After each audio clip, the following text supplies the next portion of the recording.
video penerapan nilai dasar ASN berakhlak oleh peserta pelatihan CPNS 2026. Sebelumnya, kita kenalan dulu yuk. Halo, saya Hadi Rudia dari Politeknik Negeri Media Kreatif. Halo, saya Imas Masriah dari Politeknik Negeri Media Kreatif. Halo, saya Merdian Khairat dari Politeknik Negeri Subang. Hai, saya Iqbal Syaifullah dari Institut Seni Budaya Indonesia Bandung. Halo, saya Muhammad Raka Renaldi dari Institut Seni Budaya Indonesia Bandung. Yuk kita lanjut bahas soal nilai dasar ASN berakhlak.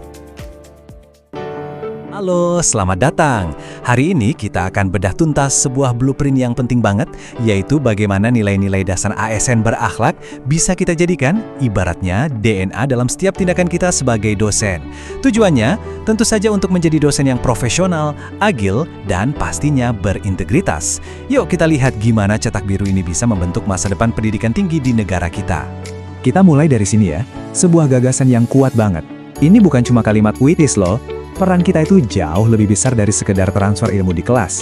Kita ini adalah arsitek yang ikut merancang dan membangun masa depan bangsa lewat setiap mahasiswa yang kita sentuh.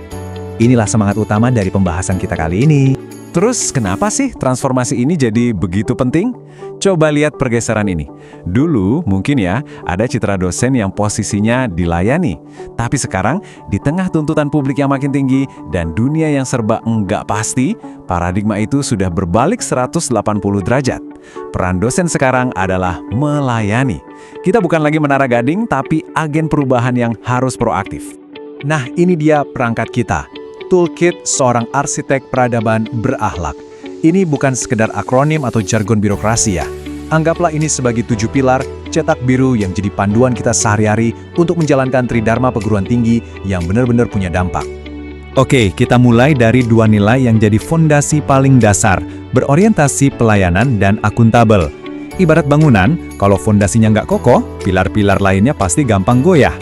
Coba deh bayangin skenario ini, yang mungkin sering kita alami. Seorang mahasiswa bimbingan tiba-tiba kirim pesan larut malam. Dia buntu banget sama skripsinya, panik. Nah, respons yang berorientasi pelayanan itu seperti apa ya? Ini bukan berarti kita harus balas saat itu juga, tapi lebih ke gimana cara kita menunjukkan kepedulian dan kasih solusi yang efektif. Nah, yang seru dari sini adalah kerangka kerjanya yang praktis banget. Pertama, kita harus benar-benar paham kebutuhan mahasiswa. Contohnya, coba deh selaraskan silabus kita sama kebutuhan industri sekarang. Kedua, kita harus ramah dan cekatan. Misalnya cepat respons kalau ada kendala teknis pas kuliah online. Ketiga, jadi solutif. Tawarkan jurnal alternatif kalau mereka kesulitan cari referensi. Tantangannya, jelas beban kerja kita yang kadang numpuk. Solusi praktisnya, coba deh tetapkan semacam SLA atau janji layanan pribadi. Misalnya, komitmen balas pesan mahasiswa dalam 24 jam. Simple tapi ngebantu banget. Lanjut ke situasi berikutnya. Ini agak tricky. Sebuah dilema etis. Ujian akhir udah selesai, tiba-tiba ada tekanan halus dari dalam untuk bantu nilai seorang mahasiswa. Nah, gimana caranya kita bisa tetap teguh dan akuntabel di situasi begini? Kuncinya ada di 3 langkah ini. Pertama, pastikan penilaian kita objektif. Pakai rubrik yang jelas dan transparan, jangan sampai ada intervensi personal. Kedua, efisiensi aset.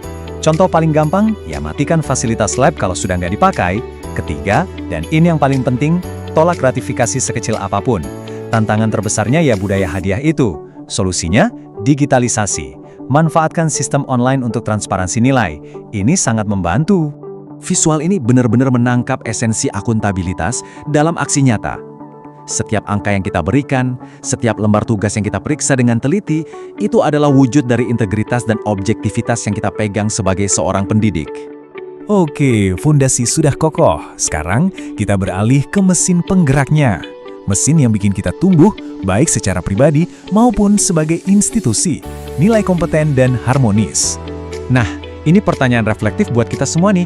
Metode mengajar kita mungkin udah terbukti manjur bertahun-tahun. Tapi kita tahu di luar sana banyak banget digital tools baru yang lebih canggih. Gimana caranya biar kita nggak ketinggalan zaman dan tetap kompeten? Jalan menuju kompetensi itu sebuah siklus yang terus berputar. Mulai dari bantu orang lain, contohnya jadi mentor buat dosen-dosen junior, lalu berinovasi, coba ganti kuis konvensional yang monoton dengan gamifikasi, pakai Kahoot misalnya. Sampai puncaknya, terus tingkatkan kualitas publikasi ilmiah kita. Tantangannya apa? Ego dan zona nyaman. Solusinya cuma satu, adopsi growth mindset. Ubah pola pikir kita, anggap kritik itu sebagai data berharga untuk tumbuh, bukan serangan pribadi. Skenario lain yang pasti kita semua kenal. Rapat jurusan mulai memanas, kubu-kubuan mulai terbentuk. Sebagai ASN dosen, apa peran kita buat mendinginkan suasana dan menciptakan lingkungan yang harmonis? Ada 3 kepingan puzzle yang jadi jawaban. Pertama, hargai setiap orang. Dengarkan semua pendapat tanpa membeda-bedakan. Kedua, proaktif menolong. Misalnya, bantu dosen baru yang masih bingung sama sistem administrasi. Ketiga, bangun suasana yang enak, mungkin dengan bikin acara santai bareng. Tantangannya seringkali ego sektoral. Kuncinya, kepemimpinan melalui teladan. Kita harus jadi contoh. Selanjutnya, kita masuk ke bagian yang membentuk DNA inti seorang profesional akademik modern, loyal dan adaptif. Ini penting banget. Di zaman sekarang, loyalitas kita diuji lewat media sosial. Coba bayangkan, Anda lihat ada rumor negatif soal kampus yang belum jelas kebenarannya, tapi udah viral. Respons yang loyal itu gimana? Bukan berarti membela buta lo ya. Loyalitas itu punya 3 perisai pelindung. Pertama, pegang teguh ideologi Pancasila. Kedua, jaga nama baik institusi dimanapun kita berada. Ketiga, jaga kerahasiaan jabatan, misalnya data pribadi mahasiswa. Tantangan terbesarnya adalah distorsi informasi di era digital. Makanya solusi paling krusial adalah tingkatkan literasi digital kita, biar bisa membedakan mana fakta, mana hoax. Kemudian, adaptif. Ini tentang kelincahan kita merespons perubahan, cepat menyesuaikan diri, misalnya saat harus pindah ke kelas hybrid. Terus kembangkan kreativitas, coba deh bikin media belajar interaktif. Dan proaktif, jangan nunggu disuruh untuk membangun jaringan kolaborasi. Tantangannya jelas, birokrasi yang kaku. Solusinya adalah siklus learn, unlearn, relearn. Berani tinggalin cara lama yang sudah nggak relevan untuk belajar hal baru. Gambar ini pas banget menggambarkan solusinya. Menjadi adaptif itu artinya jadi pembelajar seumur hidup.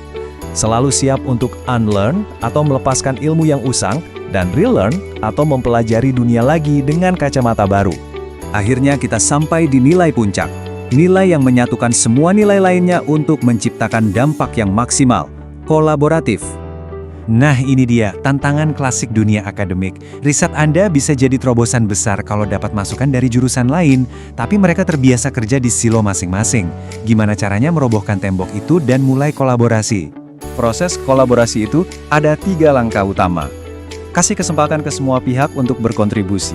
Ciptakan sinergi lintas disiplin, misalnya dosen teknik dan ekonomi kerja bareng bantu UMKM. Dan lakukan bimbingan kolektif. Tantangannya, ya mentalitas silo itu tadi. Solusinya, mulai dari hal kecil, bangun kepercayaan lewat ngobrol santai, baru kemudian perkuat dengan kesepakatan formal seperti MOU. Oke, kita sudah bedah ke 7 nilai. Sekarang, mari kita lihat gimana semua ini bisa menyatu jadi sebuah tindakan nyata lewat refleksi diri. Perhatikan studi kasus keren ini.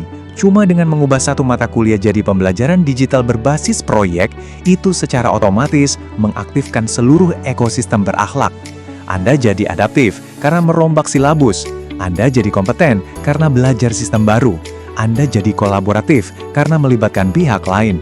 Dan yang pasti, Anda berorientasi pelayanan karena memberikan pengalaman belajar yang relevan buat mahasiswa. Satu aksi, dampaknya kemana-mana. Sekarang, giliran kita untuk berkaca sejenak. Coba tanyakan ke diri sendiri. Apakah saya masih punya mentalitas ingin dilayani atau sudah 100% untuk melayani? Kapan terakhir kali saya berani buang metode lama untuk belajar hal baru? Ingat ya, transformasi besar di sebuah institusi itu selalu dimulai dari transformasi individu di dalam ruang kelas kita masing-masing. Cetak biru ini sekarang sudah ada di tangan Anda semua. Pertanyaannya bukan lagi apa atau bagaimana, tapi kapan kita akan mulai membangun. Jadi, siapkah Anda menjadi arsitek peradaban?